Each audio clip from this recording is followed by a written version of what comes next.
Hello, everybody, and welcome to the Inkspot, Normal Community's award-winning student news publication. My name is Andrew Naour. I'm joined by my co-hosts, Brady, Phelps, and Ironmen football head coach, Mr. Jason Drengwitz. Coach, this is a connected team all year, a team that Brady and I really enjoyed seeing their growth week to week. We got a lot of friends in the team, so we really just enjoyed covering them. What did you learn about this team in the minutes right after the final whistle? I told you not to ask questions like that, right? Well, one, just first off, from my standpoint, just thank you to you guys. Your coverage all year, supporting our program on Friday nights at the playoff game Saturday, not just as the Inkspot guys, but as, fans and close friends of our players. It's really cool to witness and be a part of it. I just appreciate you guys a lot. Anytime you're playing in the playoffs, there's that finality that kind of creeps up at the end of the year in any sport, whether it's football, basketball, baseball. The finality happens quickly, and it's up on you before you know it. And then there's many times, probably throughout the game on Saturday, that players could have given up, could have gotten negative, could have hung their heads, could have pouted, could have pointed fingers, and that's just not who this group was, not who they've been all year. And I think we've talked about every week. The thing I thought was our strength was that aspect of us, our connectedness, our togetherness. And I think there's nothing more evident than that on Saturday night. It was Carmel's really good, really well coached, and there were multiple opportunities throughout the game where we could have done that, and we didn't. Same thing with our coaching staff. Our coaching staff is connected, and they're going to coach, whether things are going good or things are going poorly, and we're going to continue pouring in our players. And I think they did that, and inevitably, I think that's what allowed us to continue to play and make the game really interesting and really exciting.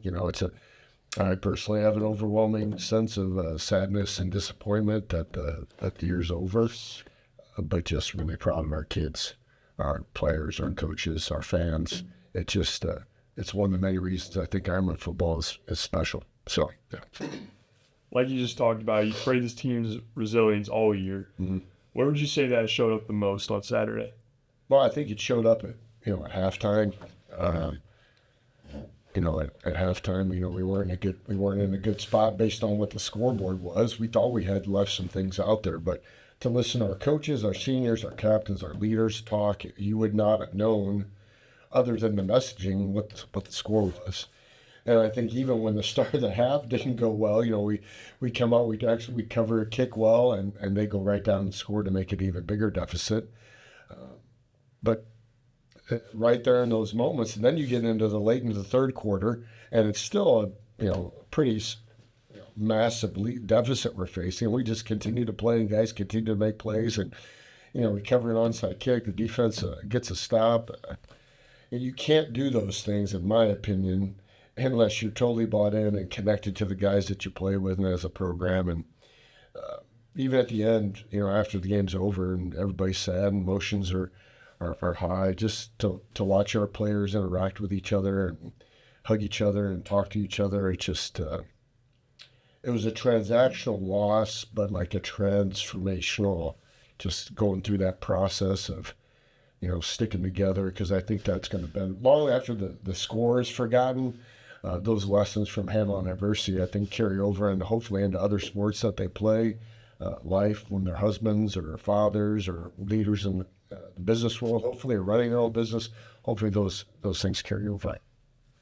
Yeah, that second half, really fun to watch. What moments or kind of adjustments fueled that second half rally and kind of swung the game? I think, offensively, the adjustments was we just decided to, I loved our game plan going in, and we thought we needed to run the ball and control the clock, and we struggled to do that. And then we just decided we're just going to put the ball in the hands of Lucas. We're going to throw the ball around and then chuck in, try to make plays, and credit to our offensive line for protecting Lucas. That was I've been coaching here a long time. That was a pretty unbelievable performance from a kid that was really banged up and really injured. He threw for 416 yards. I mean, all those moments, I think, just making that, how the energy got up, defense gets a stop. We made some plays on special teams. And if you watch the film, that was a fumble that we recovered.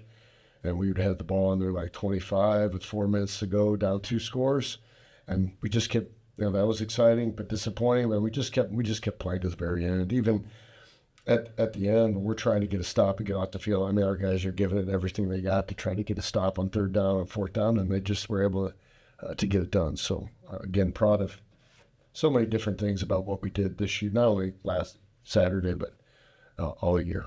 So, like you said, Lucas Brady, he was in a walking boot all week. He wasn't expected to play, but he went out there and led an offense 44 points. Oftentimes connected with Luke Potts, who was also banged up with his ankle. What does that grit show you, and how excited are you to have those guys back?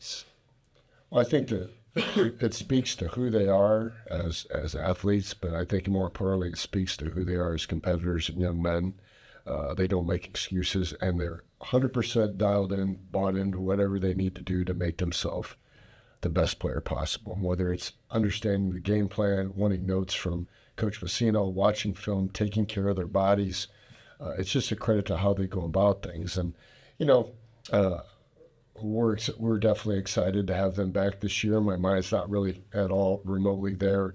It's just more a sense of proud of them and how they went about their business this week. And Luke's been banged up all year. So it's just, I just can't say enough about the grittiness, the toughness that they showed. But also with that, they're great teammates. They work hard in practice. They treat their teammates right. They're connected with all their teammates, and it's just all good things that they bring to the table. Not just how talented they are as football players. Talking about some seniors, linebacker Murphy Brennan, he led the team in tackles, and I thought that he was the best player on the field for stretches at a time. How would you sum up his season and his impact snap to snap? Sure.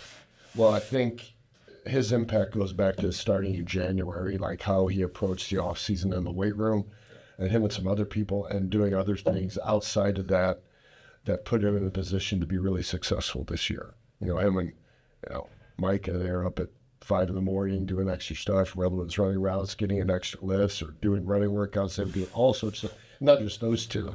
And then just how he practices. You guys have both played sports. What you do in practice shows up in games, good and bad. And Murphy's one of the best practice players I've ever seen here. Every rep is 100%, no matter what it is, whether it's a tight end route drill or a linebacker read drill. He's doing those things all the time. And he's played some of the best linebacker I've seen since I've been here. I would equate it to he's played at a level like Tiny Camp did his senior year. I don't know if he's as good as Ty. I'm not into comparing, but his ability to play has been really impressive. And I think he's by far the best defensive player in the conference. I think he's worthy of being the defensive player of the year. I think he's probably worthy of an All-State. But then outside of his ability to play is his leadership, his caring about his teammates, and really making it important to connect with everybody. So not just proud of what he puts on the field, but what he does behind the scenes and how he treats people, all which will matter in the long run for him. Jalen Smith had 4 interceptions on the season, 3 that turned into a touchdown, and a handful of plays on offense that were big chunks. What did his playmaking add to this locker room and to your team? I think if you go back in time, I would have never told you he was going to be our starting, rover safety or boundary safety. I would have thought he would have been a guy on offense all the time and maybe playing a little bit of defense. But he just kind of took the safety role in the summer and just kind of ran with it and just really never let it go. And again, I think it goes back to the work that he put in the offseason starting in January, how he was in the weight room. Again, he's a great leader, positive. You guys know Jalen really well. He's positive, always has a smile on his face, never gets negative, treats people the right way. Again, he's a talented athlete, no doubt about it. He's made some plays for us in the defensive secondary. It's unbelievably fun to coach.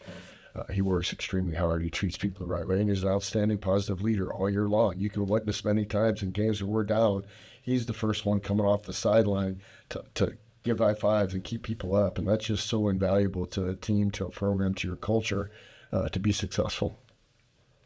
And Mike Drengwitz, your youngest son, also had 4 interceptions. As a dad and coach, what did this season with him mean to you? You're a jerk. You're for asking that question. Well, from a coaching standpoint, I'll go from that standpoint first and try to keep it together as best I can. much like Murphy and many of our other guys, it all started for him probably at the end of his junior year by making some big plays and playing for meaningful stats for us in the postseason last year. But then it goes on about what you do in the offseason, how you approach off-season workouts. I think he, just like Murphy, man, I think he missed some workout the entire offseason, January to August. He was doing extra things outside of that, early in the morning, before school, after school, on the weekends, short routes, running, stuff like that. He really put himself in a position to be successful. And then on top of that, it was very important to him and those other guys that we were a very connected group, and they were intentional about those things in the off-season, trying to include people and things that they did. And then how he practiced, how he treated people, how he led. Very vocal leader for us, a guy that was always willing to talk and speak up at the end of practice, before a game, after a game.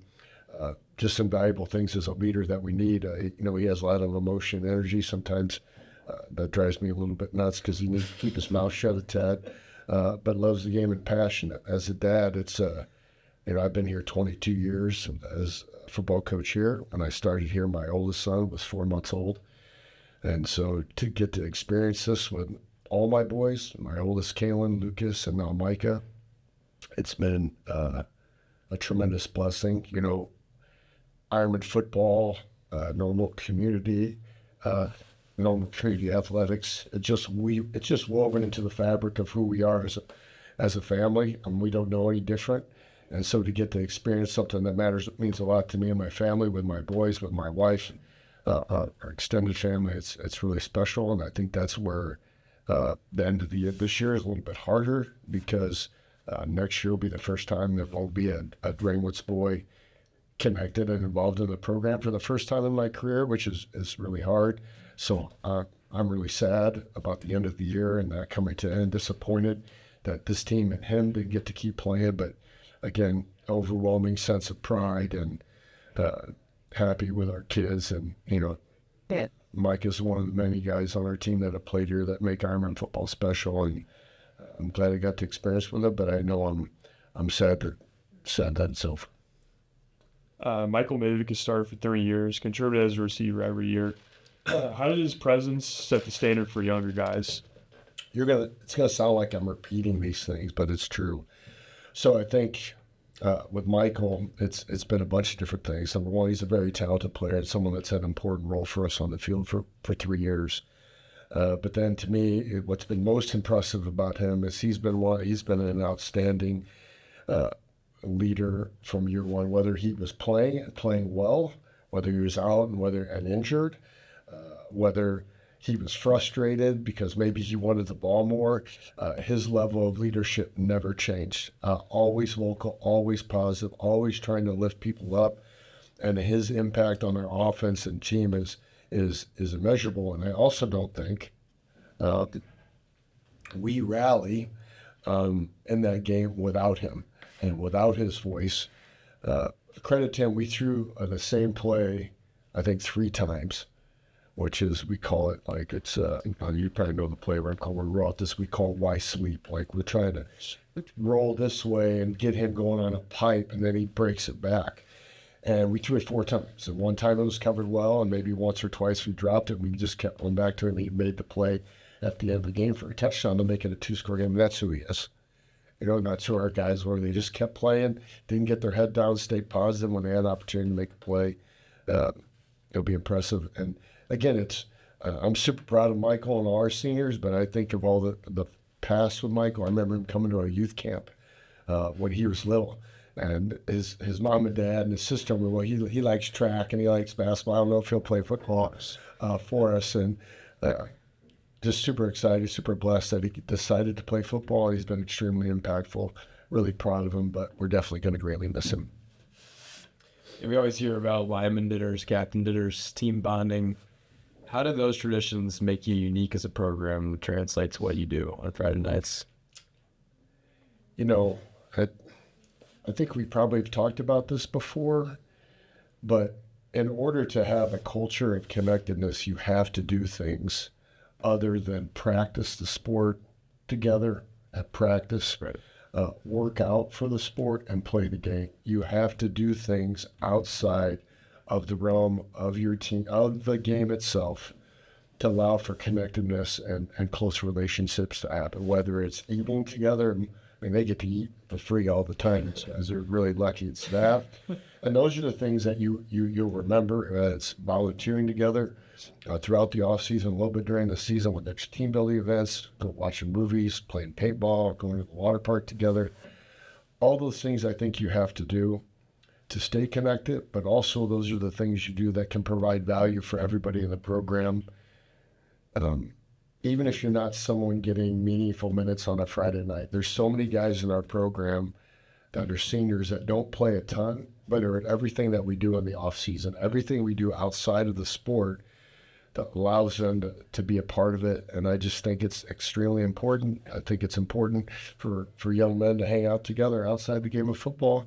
I also think we hug each other. We tell each other we love each other every day after practice, win or lose, try to be the same. And because ultimately, if you're connected, you can play well together. I do think that adds up, and I think the way our success has been, we have good players, no doubt about it, who work hard and are coachable, but I also think we do things really well culturally to keep guys connected and make the program special, feel like they're part of something that is special. And on top of that, football's really hard. We play 10 games, and I think 90% of your time is working out, practicing, early morning, stuff like that for 10 games that we got this year. So I think it's fine. I don't think there's any other way to do it. It's been that way here for a long time. And Ironman football is often described as a family. There literally is several sets of brothers on a team. But how would you describe what the Band of Brothers culture is for you, and how does it sustain itself year to year? Well, how does it sustain year to year? Just because we don't sway from what we believe in, whether it's the winter, spring, summer season. We don't sway from what we believe in, win or lose.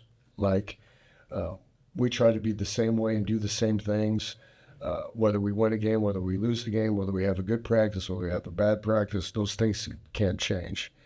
And from my standpoint as the head coach, I have to be consistent, and I have to live what I'm talking about, what we're talking about to those guys, and just constantly emphasize it and do it over and over again.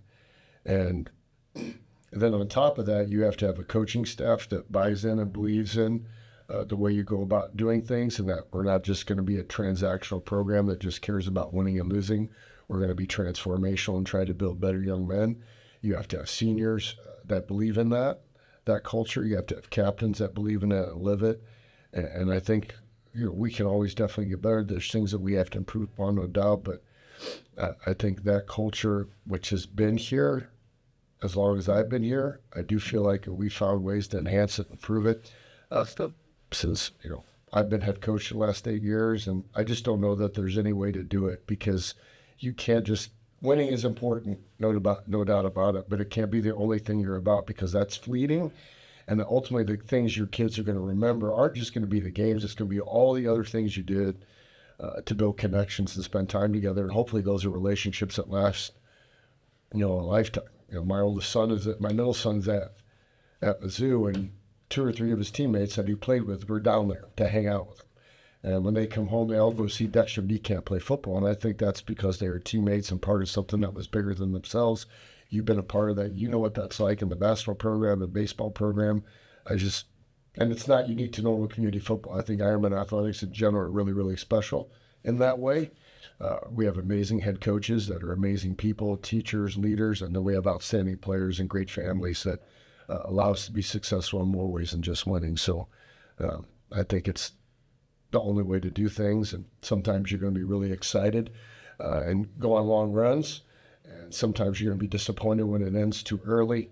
But if you can feel proud about how you go about doing things and the relationships that are built, I think you could feel good about that at the end of the day. That was a long answer to your question, but something obviously we feel is important.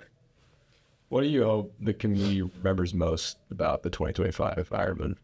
Like the community or the school? School, yeah.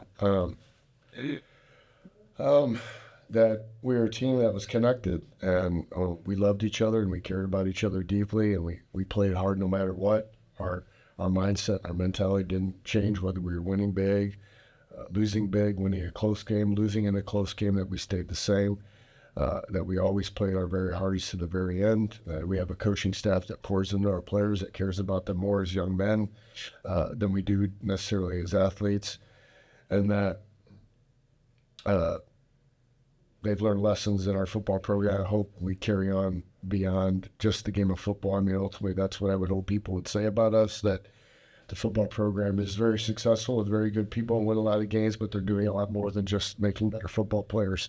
And I think this team exemplifies that, because they're very good football players, but they've also done a great job as young men leaders, staying connected and doing things the right way. So, yeah. From the first winter workout to now, where would you say this group has grown the most, schematically, mentally, or physically? Since the first workouts in January, probably all three.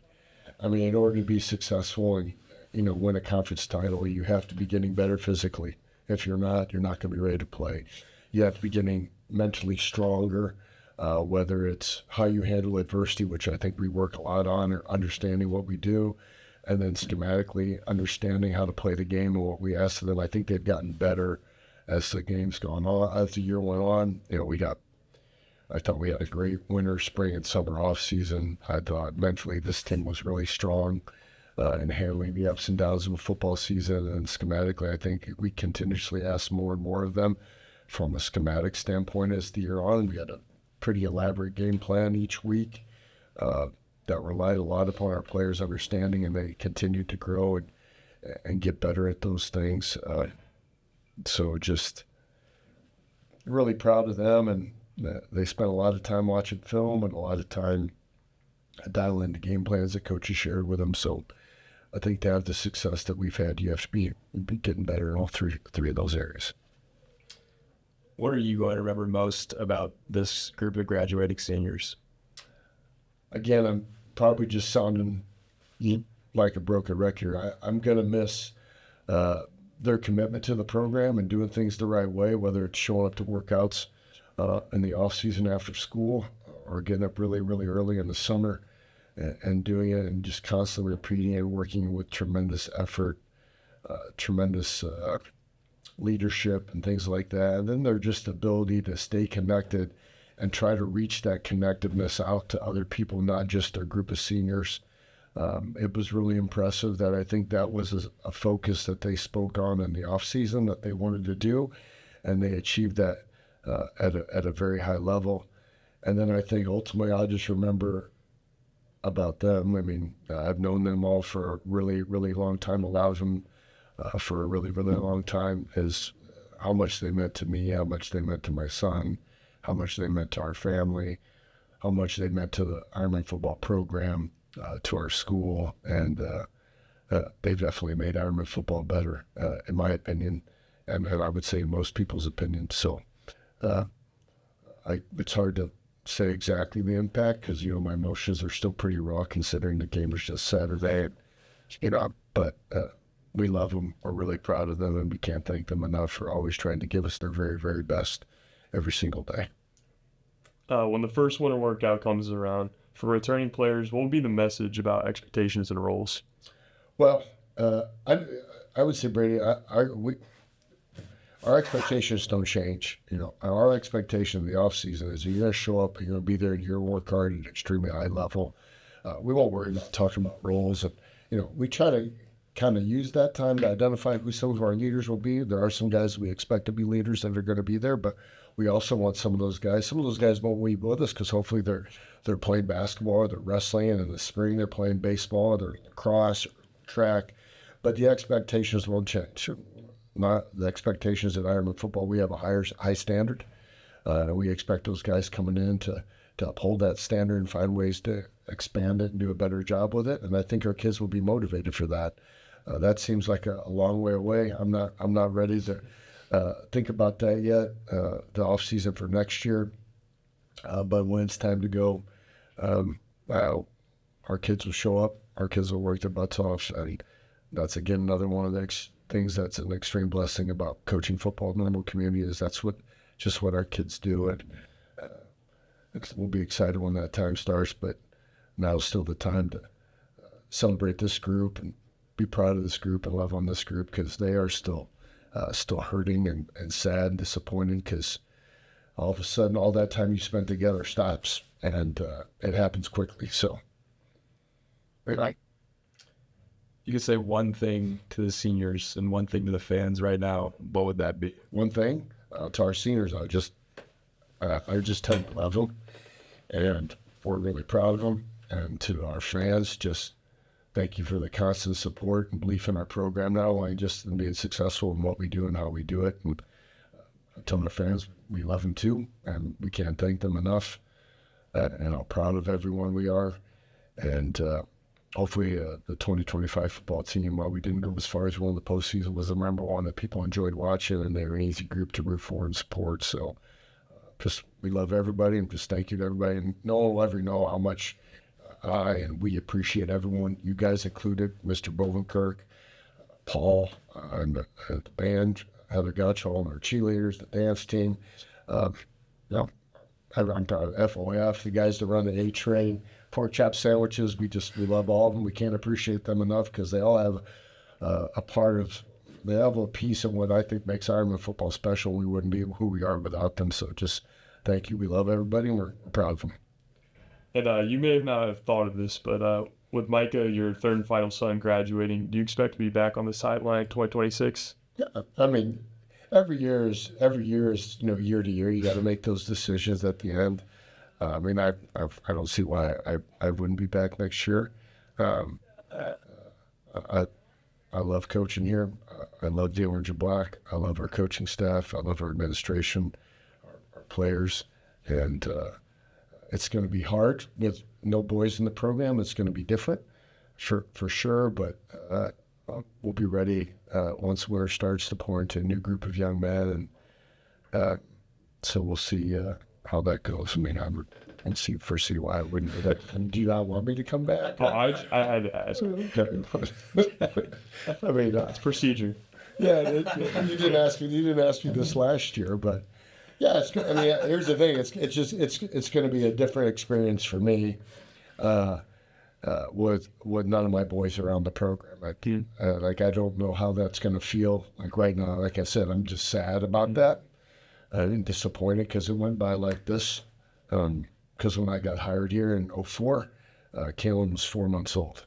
So our family and I don't know any different than having our boys in the program. So it's definitely going to be hard, but still feel really blessed and plan on being back unless people don't want me back, I guess. But so. I wasn't saying that. No one's saying that. I hope not. I hope not. No. So.